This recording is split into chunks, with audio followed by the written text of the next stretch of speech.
एक बादशाह था। उसकी 12 लड़कियां थीं। सब लड़कियां बहुत खूबसूरत थीं। सब एक ही साथ रहती थीं और सब एक ही कमरे में सोती थीं। जब लड़कियां सो जाती तो बादशाह जाकर बाहर से कमरे का दरवाज़ा बंद कर देता। बादशाह डरता था कि लड़कियों को कोई तकलीफ ना पहुंच जाए, इसलिए वह हर रोज़ रात को दरवाज़ा बंद कर देता था और सुबह सवेरे ही खोल जाता था। एक दिन बादशाह जब सुबह को दरवाज़ा खोलने आया तो यह देखकर वह बड़ा हैरान हुआ कि बाहर लड़कियों के जूते एक कतार में रखे हुए हैं। हर जूते की एड़ी घिसी हुई थी। जूते धूल मिट्टी में अटे हुए थे। बादशाह समझ गया कि लड़कियां जरूर रात को कहीं गई थीं, मगर लड़कियां क्यों कर बाहर गईं यह उसकी समझ में नहीं आया और लड़कियों से पूछना भी मुनासिब न समझा। आखिर बादशाह ने ऐलान किया कि जो कोई भी पता लगाएगा कि शहजादियां रात को कहाँ जाती हैं, उसकी शादी उस शहजादी से की जाएगी जिसे वह पसंद करेगा और सल्तनत में एक बड़ा ओहदा भी उसे दे दिया जाएगा। मगर शर्त यह है कि 3 दिन के अंदर पता लगाकर बताए, वरना फांसी दे दी जाएगी। कुछ दिनों के बाद एक शहजादा आया और इस काम के लिए अपने आप को पेश किया। बादशाह ने उसका इस्तकबाल बड़ी धूमधाम से किया। शहजादियों का कमरा दिखाया। कमरे के पास ही उसके सोने और रहने का इंतजाम किया ताकि नज़दीक से शहजादियों की निगरानी अच्छी तरह से कर सके। रात को शहजादियों के कमरे का दरवाज़ा खुला छोड़ दिया गया ताकि शहजादा उनके सोने जागने को अच्छी तरह देख सके। लेकिन अभी थोड़ी ही रात बीती थी कि शहजादे की आंखों में नींद भर आई और वह बेखबर होकर सो गया। और शहजादियां हर रात की तरह इस रात भी घूमने गईं। जब सुबह सवेरे बादशाह आया तो उसने देखा कि लड़कियों के जूतों पर मिट्टी लगी हुई थी और एड़ियां घिसी हुई थीं। बादशाह ने शहजादे से पूछा कि बताओ लड़कियां कहाँ गई थीं, तो वह कोई जवाब न दे सका। दूसरी और तीसरी रात को भी शहजादियां घूमने गईं और शहजादा हर रात सोता रहा। आखिर चौथे दिन शहजादे को फांसी दे दी गई। इसके बाद बहुत से शहजादे आए, मगर कोई भी यह पता ना लगा सका कि शहजादियां कब और कहाँ घूमने जाती हैं। एक दिन ऐसा इत्तेफाक हुआ कि एक गरीब सिपाही सड़क से गुजर रहा था। उसने भी बादशाह का ऐलान सुना। सोचा कि किसी तरह यह राज मालूम हो जाए तो जिंदगी बड़े आराम से गुजरेगी। लेकिन यह राज कैसे मालूम हो, यह उसकी कुछ समझ में नहीं आया। इसी सोच में चला जा रहा था कि उसे एक बुढ़िया मिली। बुढ़िया ने पूछा, सिपाही कहाँ जा रहे हो?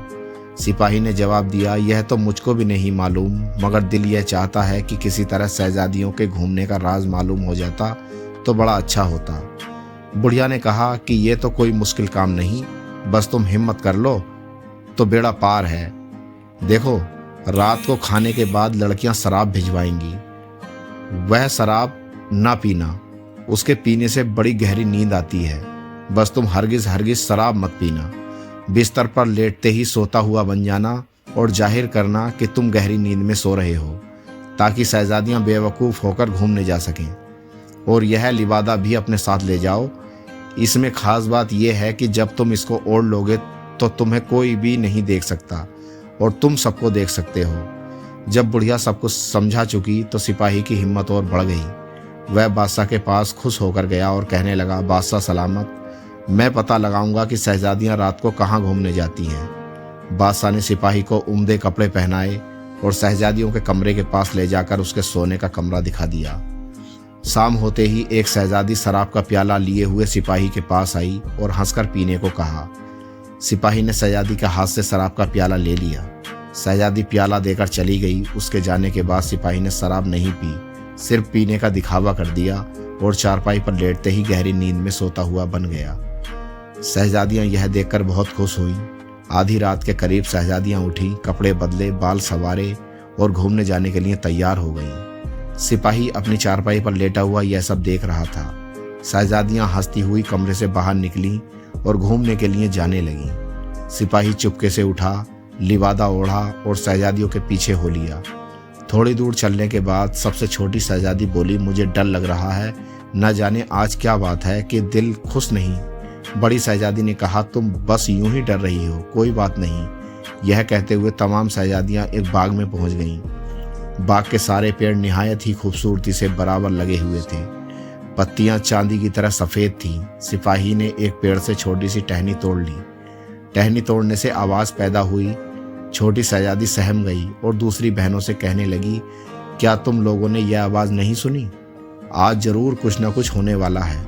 मुझे तो बड़ा डर लग रहा है। बड़ी शहजादी ने दोबारा हंसकर उसकी बात को टाला और कहा, कुछ नहीं है, बस तुम्हें कुछ वहम हो गया है। चलते चलते शहजादियां दूसरे बाग में पहुंची, जहां पेड़ों की पत्तियां सुनहरे रंग की थीं और बाग के बीच में एक खूबसूरत चबूतरा बना हुआ था। सब शहजादियां उस पर बैठ गईं। यहाँ 12 प्याले शरबत के भरे हुए रखे थे। हर एक शहजादी ने एक प्याला पिया और फिर आगे की तरफ चल पड़ी। सिपाही ने यहाँ भी एक टहनी तोड़ी और एक प्याला उठाकर लिबादे में रख लिया। छोटी शहजादी टहनी टूटने की आवाज़ पर फिर डरी और बड़ी शहजादी ने फिर दिलासा दे दिया।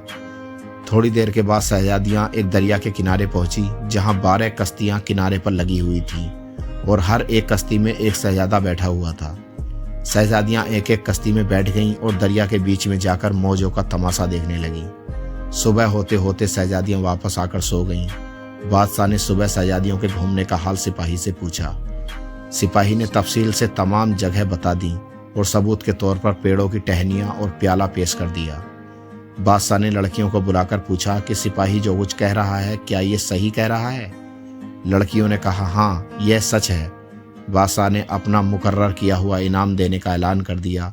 सिपाही ने बड़ी शहजादी को पसंद किया, उससे उसकी शादी कर दी गई और सिपाही को सल्तनत का वली अहद भी बना दिया गया।